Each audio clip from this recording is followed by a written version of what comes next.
Hello all, welcome to Ekam IAS academy. ఇవాల్టి మన news వచ్చేసి పిక్చర్లో కనిపిస్తున్నట్టు why southern states are opposing delimitation. చాలా న్యూస్లో చూస్తున్నాం, in news, TV, social media, everywhere. అసలు ఈ డీలిమిటేషన్ అంటే ఏంటి, ఆ ఎక్సర్సైజ్ ఎందుకు చేస్తారు, ఎప్పటి నుంచి చేస్తున్నారు, ఆ డీలిమిటేషన్ ఎక్సర్సైజ్తో సౌత్ స్టేట్స్కి ఏంటి ప్రాబ్లం, ఇప్పుడు ఏంటి ప్రాబ్లం, ఎందుకు న్యూస్లో ఉంది, అదంతా మనం చూస్తాం. So let us proceed. What is delimitation? మనం డెఫినేషన్ చూడాలి. It is the process or an act of fixing or defining limits or boundaries. మీకు పిక్చర్ ద్వారా ఈజీగా ఎక్స్ప్లెయిన్ చేస్తాను చూడండి. If you see this picture, this is our India. ఇండియాని మనం ఇలా పార్ట్స్గా డివైడ్ చేసాం, బ్లాక్స్గా. వీటిని ఏమంటాం మనం? కాన్స్టిట్యుయెన్సీస్ అని అంటాం. ఏదైతే మనం ఇక్కడ బాక్స్గా డివైడ్ చేసామో దీస్ ఆర్ కాన్స్టిట్యుయెన్సీస్. ఎందుకు ఇలా ఇండియాని బ్లాక్స్గా డివైడ్ చేస్తున్నాం, పార్ట్స్గా డివైడ్ చేస్తున్నాం, ఎందుకు ఇలా బౌండరీస్ గీస్తున్నాము అనంటే, మనకి అక్కడ పార్లమెంట్లో లోక్సభ ఉంది. లోక్సభలో ఎవరు వచ్చి కూర్చుంటారు? పీపుల్ చేత ఓట్ చేయించుకొని ఎన్నుకోబడ్డ వాళ్ళు ఎంపీస్గా ఎలెక్ట్ అయ్యి లోక్సభలో కూర్చుంటారు. కరెంట్లీ ఇప్పుడు చూడండి, total seats of the Lok Sabha 543 ఉన్నాయి అనుకోండి. మనము ఒక ఎంపీ ఎక్కడి నుంచి ఎన్నుకోబడ్డాడు అని అంటాం, ఎక్కడి నుంచి ఎలెక్ట్ అవుతారు ఒక ఎంపీ? ఒక కాన్స్టిట్యూషన్ నుండి, ఒక కాన్స్టిట్యుయెన్సీ నుంచి. ప్రతి ఒక్క ఎంపీకి ఒక కాన్స్టిట్యుయెన్సీ ఉంటుంది. ఆ కాన్స్టిట్యుయెన్సీలో డెవలప్మెంటల్ వర్క్స్, జస్టిస్ అన్నీ వచ్చేటట్టు ఆ ఎంపీ చూసుకుంటారు. సో ఈ 543 మెంబర్స్ ఎన్నికవ్వడానికి, 543 ఎంపీస్ రావడానికి మనం ఇండియాని 543 బ్లాక్స్గా డివైడ్ చేసాం, 543 పార్ట్స్గా డివైడ్ చేసాం. అందుకే మీకు ఇక్కడ పిక్చర్లో కనిపిస్తుంది కదా ఇది. అయితే మీరు ఇక్కడ చూడండి, ఒక బ్లాక్ ఏమో కొంచెం పెద్దగా ఉంది, కొంచెం మోడరేట్గా ఉన్నాయి, కొన్ని చిన్నగా కూడా ఉన్నాయి.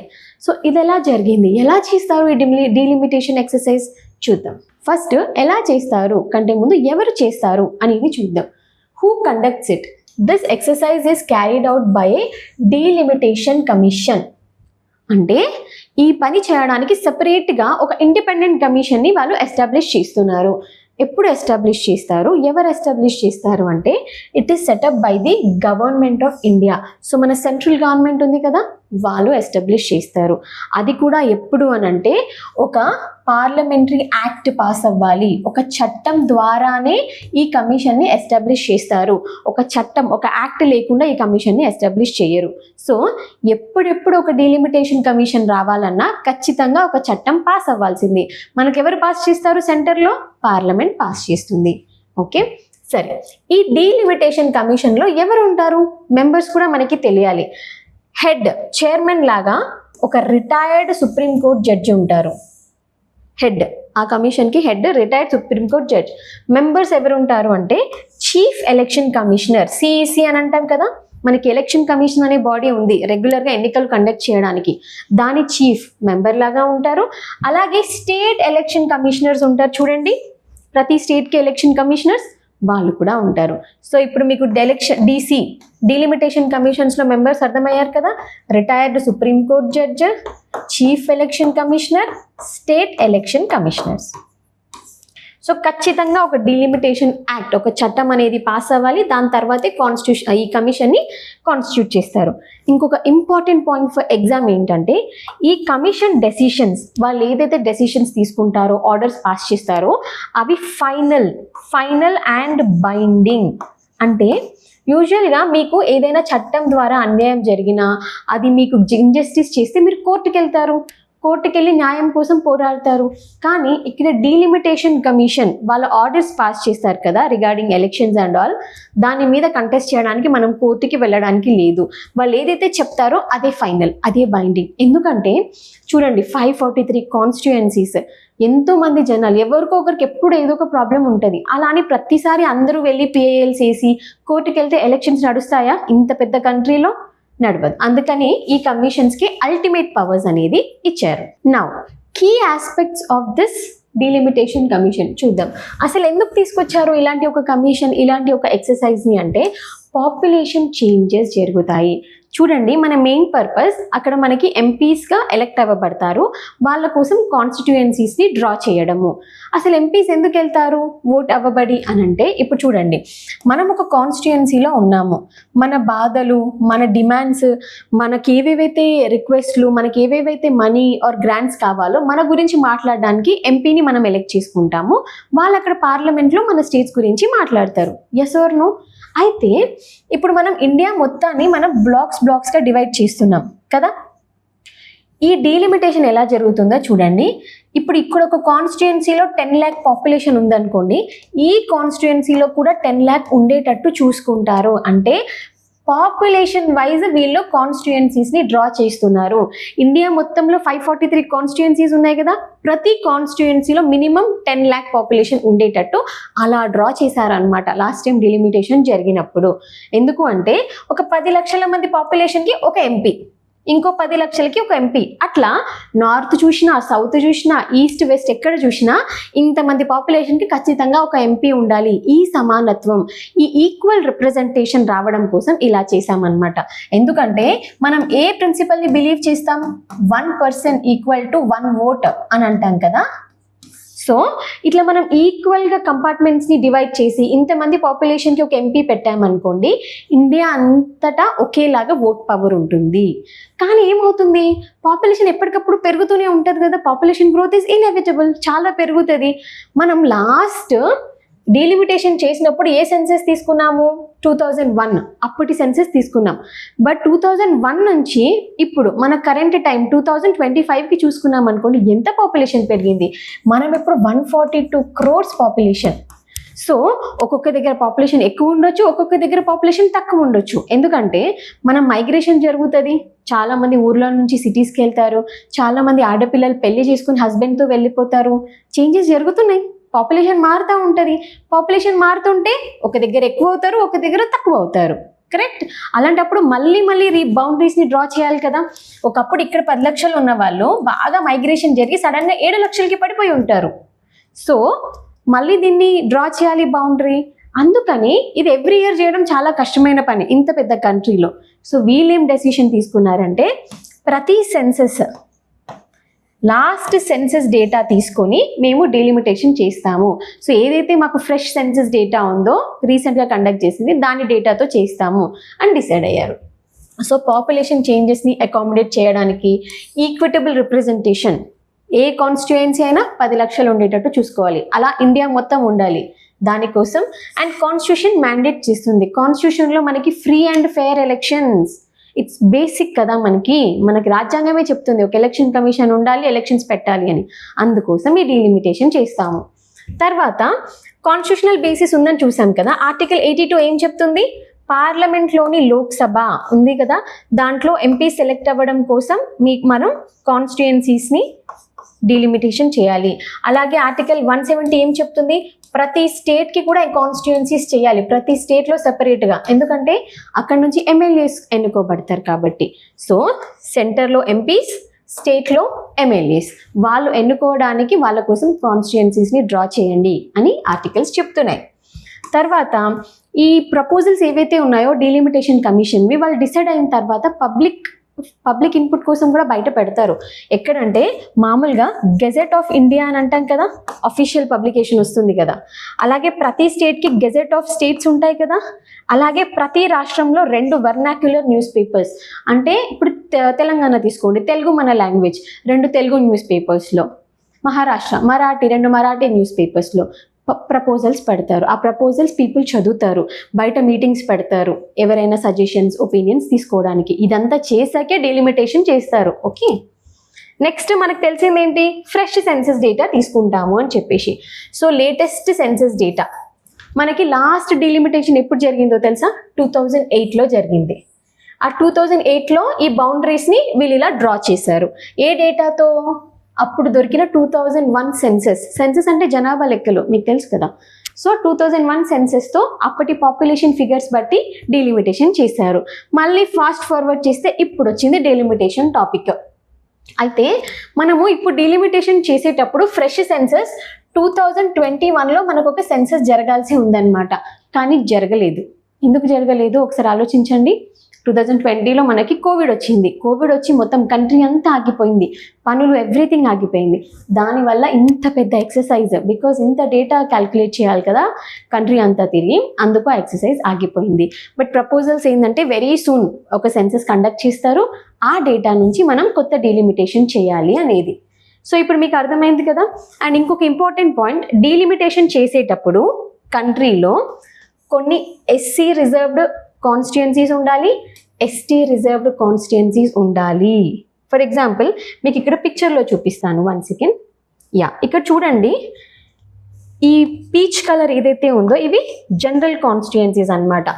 423 ఉన్నాయి ఈ పీచ్ కలర్వి. వేరాస్ ఈ పర్పుల్ కలర్ ఉంది చూసారా, ఇది షెడ్యూల్డ్ కాస్ట్స్ కోసం రిజర్వ్ చేసిన కాన్స్టిట్యుయెన్సీస్. అంటే అక్కడ ఒక షెడ్యూల్డ్ కాస్ట్ అభ్యర్థి మాత్రమే నిలబడాలి, అక్కడ నుంచి పోటీ చేయాలి అనేది. అలాగే గ్రీన్ కలర్ చూసారా, ఇది ఎస్టీ షెడ్యూల్డ్ ట్రైబ్స్ కోసం రిజర్వ్ చేసిన కాన్స్టిట్యుయెన్సీస్, అక్కడ నుంచి ఒక ఎస్టీ అభ్యర్థి మాత్రమే పోటీ చేయాలి. సో ఇది ఖచ్చితంగా డీలిమిటేషన్ కమిషన్ చూసుకోవాలి. చూడండి ఎంత పెద్ద ఎక్సర్సైజో, మామూలుగా బౌండరీస్ డ్రా చేయడమే కష్టం ఇంత కంట్రీకి, మళ్ళీ అందులో ఎస్సీ రిజర్వ్డ్, ఎస్టీ రిజర్వ్డ్ ఇవి కూడా చూసుకోవాలి. నెక్స్ట్ మనం హిస్టారికల్ కాంటెక్స్ట్ చూసుకున్నాం అనుకోండి, ఇప్పటి వరకు ఎన్నిసార్లు ఇలాంటి ఒక డీలిమిటేషన్ ఎక్సర్సైజ్ జరిగింది అని అంటే 1952లో ఫర్ ద ఫస్ట్ టైం జరిగింది ఆఫ్టర్ ఇండిపెండెన్స్. మీకు ఇక్కడ ఒక ఇంట్రెస్టింగ్ ఫ్యాక్ట్ చెప్తా చూడండి. యాక్చువల్గా 1951లో ఇండియాలోనే ఫ్రీడమ్ వచ్చిన తర్వాత ఫస్ట్ జనరల్ ఎలక్షన్స్ జరిగాయి.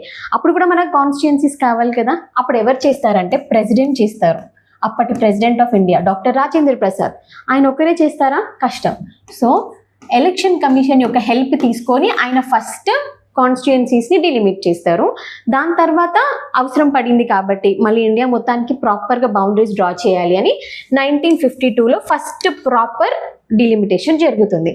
దాని తర్వాత సెకండ్ది 1963లో, థర్డ్ది 1973లో జరుగుతుంది. మన లాస్ట్ది 2002లో జరిగింది. 2002లో స్టార్ట్ చేస్తే 2008లో, ఓకే 2008కి మన లాస్ట్ డిలిమిటేషన్ అనేది ఫినిష్ అయిపోయింది. అయితే 2008లో చేసినప్పుడు వాళ్ళు ఏ డేటా తీసుకున్నారు, 2001 సెన్సస్ తీసుకున్నారు. ఇప్పుడు మనం నెక్స్ట్ చేయబోయే డీలిమిటేషన్కి ఏ డేటా తీసుకోవాలి, ఇప్పుడు ఫ్రెష్గా కండక్ట్ చేస్తాం కదా 2025లో, ఇఫ్ గవర్నమెంట్ చేస్తే ఆ డేటా తీసుకుంటాం అన్నమాట. ఓకే, అయితే ఇక్కడ ఇప్పుడు మనకి ప్రాబ్లం ఏంటి, కాంటెక్స్ట్ ఎందుకు, సదర్న్ స్టేట్స్ అందరూ వచ్చి గొడవ చేస్తున్నారు ఈ డిలిమిటేషన్ ఎక్సర్సైజ్కి మేము ఒప్పుకోము అని చెప్పేసి. వాళ్ళ ప్రాబ్లం ఏంటో చూద్దాం. 1973లో ఎప్పుడైతే డీలిమిటేషన్ జరిగిందో, ఈ థర్డ్ వన్ జరిగింది కదా, ఇక్కడ వాళ్ళు ఏం డిసైడ్ అయ్యారంటే లోక్సభ సీట్స్ ఏవైతే ఉన్నాయో 543 అవి ఫ్రోజ్ చేసిస్తాము, ఆ సీట్ని ఫిక్స్ చేస్తాము, అది ఇప్పుడు మార్చొద్దు, మళ్ళీ 2001 వరకు అలాగే ఉంచుతాము అని చెప్పి ఫ్రీజ్ చేశారనమాట. ఎందుకు అలా ఫ్రీజ్ చేయాల్సి వచ్చింది అంటే ఇంట్రెస్టింగ్ స్టోరీ. 1970sలో ఇందిరాగాంధీ గవర్నమెంట్, అప్పటి ఆమె డిమాండ్ ఏంటంటే ఇండియా ఒక పాపులేషన్ కంట్రోల్ మోడ్లోకి వెళ్ళాలి. టూ మచ్ పాపులేషన్ గ్రోత్ ఎక్కువైపోతే ఇన్ఫ్లేషన్ అవుతుంది, రిసోర్సెస్ బాగా క్రంచ్ అయిపోతాయి, జనాలు ఎక్కువైతే ఎప్పుడైనా బర్డెనే కదా, కంట్రోల్ చేయాలి. సో ఇందిరాగాంధీ ఏం చెప్పిందంటే టోటల్ ఫర్టిలిటీ రేట్ తగ్గించాలి అన్ని స్టేట్స్ అని చెప్పింది, పాపులేషన్ కంట్రోల్ చేయాలని. ఈ విషయంలో సౌత్ స్టేట్ ఎక్సలెంట్ పర్ఫామ్ చేస్తారు, ఎస్పెషలీ కేరళ, తమిళనాడు, వీళ్ళు సూపర్గా పర్ఫామ్ చేస్తారు. Whereas north states UP, Bihar, MP వీళ్ళంతా సరిగ్గా పర్ఫామ్ చేయరు. అక్కడ నార్త్లో పాపులేషన్ పెరిగిపోతూనే ఉంది, కానీ సౌత్లో మంచి పాపులేషన్ కంట్రోల్ మెజర్స్ వల్ల పాపులేషన్ తగ్గిపోతుంది. ఇప్పుడు దీనివల్ల ఎక్కడ ఇష్యూ వస్తుందో చూడండి. మనము ఈ డీలిమిటేషన్ ఎక్సర్సైజ్ అనేది దేని బేసిస్ మీద చేస్తున్నాము, పాపులేషన్ బేసిస్ మీద చేస్తున్నాము. అంటే ప్రతి 10 లక్షలకి ఒక కాన్స్టిట్యుయెన్సీ అనేసి. జస్ట్ ఇమాజిన్, ఇప్పుడు తమిళనాడులో ఎంతమంది, ఒక 80 lakhs పీపుల్ ఉన్నారనుకోండి మొత్తం పాపులేషన్, జస్ట్ ఎగ్జాంపుల్ అంతే. మంచి పాపులేషన్ అనేది తక్కువ ఉంది కాబట్టి 80 lakhs. అదే యూపీలో అనుకోండి 200 lakhs పాపులేషన్ ఉంది, కరెక్ట్. ఇప్పుడు ప్రతి 10 లక్షలకి ఒక కాన్స్టిట్యుయెన్సీ అంటే ఇక్కడ 80 లక్షలకి తమిళనాడుకి ఓన్లీ 8 కాన్స్టిట్యుయెన్సీస్ ఉంటాయి. అదే యూపీకి 200 లక్షల మంది ఉన్నారు కాబట్టి అక్కడ 20 కాన్స్టిట్యుయెన్సీస్ వస్తాయి. మీకు అర్థమవుతుందా? యూపీకి ఏమో 20 ఎంపీ సీట్స్ వచ్చాయి, వేరే తమిళనాడుకి ఏమో జస్ట్ 8 ఎంపీ సీట్స్ వచ్చాయి.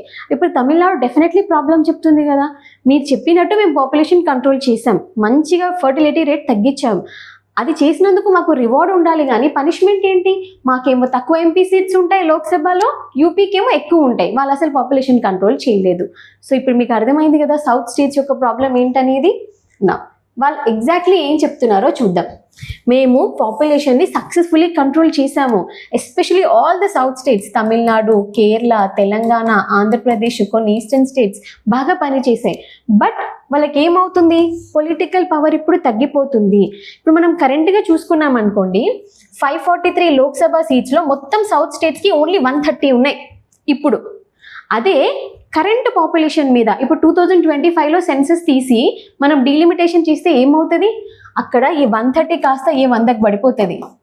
బికాస్ ఇక్కడేమో పాపులేషన్ తక్కువ ఉంది, నార్త్లోనేమో టూ మచ్ పాపులేషన్ చాలా ఉంది. యూపీ, బీహార్, రాజస్థాన్, మధ్యప్రదేశ్, ఇక్కడ వాళ్ళకేమో ఎక్కువ సీట్స్ వెళ్ళిపోతాయి, ఇక్కడేమో తక్కువ సీట్స్ వెళ్ళిపోతాయి. ఇప్పుడు నియర్లీ మనం అనుకోండి, అప్పుడు 10 లక్షలకు ఒక కాన్స్టిట్యుయెన్సీ ఇచ్చాం, ఇప్పుడు 20 లక్షలకు ఒక కాన్స్టిట్యుయెన్సీ ఇవ్వాలి. ఎందుకంటే పాపులేషన్ 142 crores అయింది ఇండియాలో, కరెక్ట్? సో అట్లా చూసుకుంటే ఓవరాల్గా వీళ్ళ పొలిటికల్ పవర్ తగ్గిపోతుంది. అది వాళ్ళ ప్రాబ్లం. తర్వాత వాళ్ళు ఇంకోటి ఏం చెప్తున్నారంటే, మా దగ్గర పాపులేషన్ తక్కువ ఉన్నా మేము ఇండియన్ జీడిపికి ఎంత కాంట్రిబ్యూట్ చేస్తున్నామో చూడండి. మా దగ్గర ఐటీ ఉంది, ఫార్మా ఉంది, ఇండస్ట్రియల్ కారిడోర్స్ ఉన్నాయి, పోర్ట్స్ ఉన్నాయి. మేము ఇంత బాగా పనిచేసి ఇండియాకి కాంట్రిబ్యూట్ చేస్తే పొలిటికల్గా మాకు ఇంత తక్కువ పవరా? బికాస్ తక్కువ ఎంపీస్ ఉన్నారనుకోండి, అక్కడ పెద్ద పెద్ద నేషనల్ పాలసీస్, నేషనల్ స్కీమ్స్ వచ్చి ఓటింగ్ జరిగినప్పుడు డెఫినెట్లీ నార్త్ స్టేట్స్ ఏదంటే అదే కదా నడుస్తుంది. బికాస్ సౌత్ స్టేట్స్కి అసలు ఓట్సే లేవు కదా, ఎంపీసే లేరు కదా. అది ప్రాబ్లం అన్నమాట. తర్వాత ఈ historical context of the freeze. అసలు ఫ్రీజ్ చేసిందే ఎందుకు? 543 సీట్స్ని పాపులేషన్ కంట్రోల్ చేయాలని. అది చేసినందుకు రివార్డ్ రాకుండా ఉల్టా పనిష్మెంట్ లాగా అవుతుంది అని చెప్పి. అలాగే federal balance and regional identity. వాళ్ళు నేషనల్ లెవెల్లో బాగా రిప్రజెంట్ అయితేనే కదా వాళ్ళ రీజనల్ ఐడెంటిటీ అనేది మంచిగా కనిపిస్తుంది ఇండియా లెవెల్లో, ఇంటర్నేషనల్ లెవెల్లో. అది మిస్ అవుతుంది అనేది సౌత్ యొక్క వాదన. ఫర్ ఎగ్జాంపుల్ యూపీ, తమిళనాడు, ఇప్పుడే మనం ఎగ్జాంపుల్ చూసాం కదా. అలా ఇప్పుడు ఒకవేళ మనం కరెంట్ డీలిమిటేషన్ చేసామనుకోండి, ఇప్పుడున్న సెన్సెస్తో యూపీకి నియర్లీ 80+ ఎంపీ సీట్స్ నుంచి 90+కి పెరిగిపోతారు. అదే తమిళనాడుకి ఇప్పుడు కరెంట్ 39 ఉన్నాయి ఎంపీ సీట్స్, 30కి పడిపోతారు. సో మీకు అర్థమవుతుందా ఎందుకు వాళ్ళు గొడవ చేస్తున్నారో సౌత్ వాళ్ళు? So these are their arguments. మీరు ఫేర్గా రిప్రజెంట్ చేయండి, మంచి పని చేసినందుకు మమ్మల్ని రివార్డ్ చేయండి, అంతేగాని అన్ఫేర్గా మమ్మల్ని పనిష్ చేయకూడదు. ఆల్టర్నేటివ్ మోడల్స్ చూడండి. ఒక్క పాపులేషన్ మీదే డీలిమిటేషన్ కాకుండా మా ఎకనామిక్ కాంట్రిబ్యూషన్స్ చూడండి, మేము జీడిపికి ఎంత ఇస్తున్నామో చూడండి, ఈ జిఎస్టీలు చూడండి, ఇండస్ట్రియల్స్ చూడండి, కారిడోర్స్ చూడండి, అన్నీ చూసాక దెన్ డీలిమిటేషన్లో ఇవన్నీ ఇంక్లూడ్ చేయండి అనేది వాళ్ళది. ఇంకొంతమంది ఏం చేస్తున్నారంటే డిలే టాక్టిక్స్. ఇప్పుడు వద్దు ఈ డీలిమిటేషన్, కొన్ని స్టేట్స్ ఇప్పుడు కాదు ఇంకొక 5 సంవత్సరాల తర్వాత, ఇంకో 10 సంవత్సరాల తర్వాత చేయండి, ఎనీవే సెన్సస్ డేటా లేదు, సెన్సస్ కండక్ట్ చేయాలంటే కొన్ని సంవత్సరాలు పడుతుంది, సో ఇంకా లేట్ చేయండి అనే స్టేట్స్ కూడా కొన్ని ఉన్నాయి. So this is about our delimitation topic. మీకు అర్థమైందని అనుకుంటున్నా. ఒక simple question, if you follow this topic, మన లాస్ట్ డీలిమిటేషన్ ఎక్సర్సైజ్ ఇండియాలో ఏ ఇయర్లో జరిగింది? Please comment down. Thank you.